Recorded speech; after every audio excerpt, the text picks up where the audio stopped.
ভারী বৃষ্টিতে পানি বেড়ে যমুনা নদীর ভাঙন তীব্র হওয়ায় ভিটেমাটি হারানোর শঙ্কায় সিরাজগঞ্জের চরাঞ্চলের মানুষ। জেলার ৫টি উপজেলার চরগুলোতে একের পর এক বিলীন হচ্ছে ঘর, ফসলি জমি, স্কুল ও রাস্তাঘাট। সরকারিভাবে কার্যকর পদক্ষেপ না নেওয়ার অভিযোগ স্থানীয়দের। যদিও পানি উন্নয়ন বোর্ড বলছে, চরাঞ্চলের ভাঙন ঠেকাতে নেওয়া হচ্ছে পরিকল্পনা। ভারী বৃষ্টিতে সিরাজগঞ্জের যমুনা নদীতে পানি বাড়ার সঙ্গে সঙ্গে শুরু হয়েছে তীব্র ভাঙন। কাজীপুর, বেলকুচি, চৌহালি, শাহজাদপুর ও সদরের চর এলাকায় সবচেয়ে বেশি আগ্রাসী নদী। এরই মধ্যে বিলীন হয়ে গেছে সদরের কাউয়াখোলা ইউনিয়নের সরকারি প্রাথমিক বিদ্যালয়ের ভবন। হুমকিতে বাড়িঘর, ফসলি জমি ও শিক্ষা প্রতিষ্ঠান।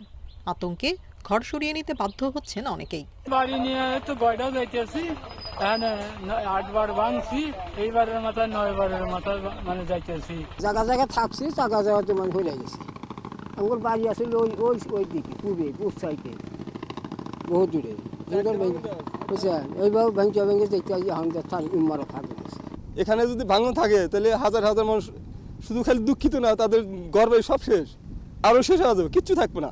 ভাঙনে নিঃস্ব বাসিন্দাদের অভিযোগ, যমুনা তীরে ভাঙন ঠেকাতে পানি উন্নয়ন বোর্ড জরুরি ভিত্তিতে কাজ করলেও চরাঞ্চলে ভাঙন ঠেকাতে নেই কোনো উদ্যোগ।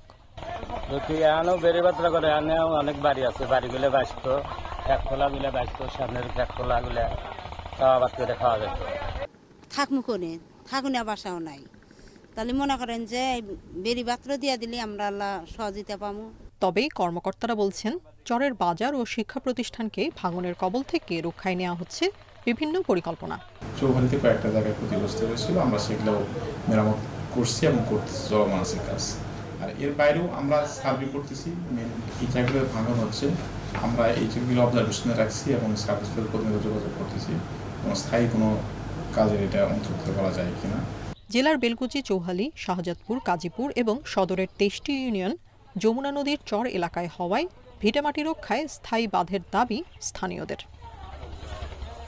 Independent news.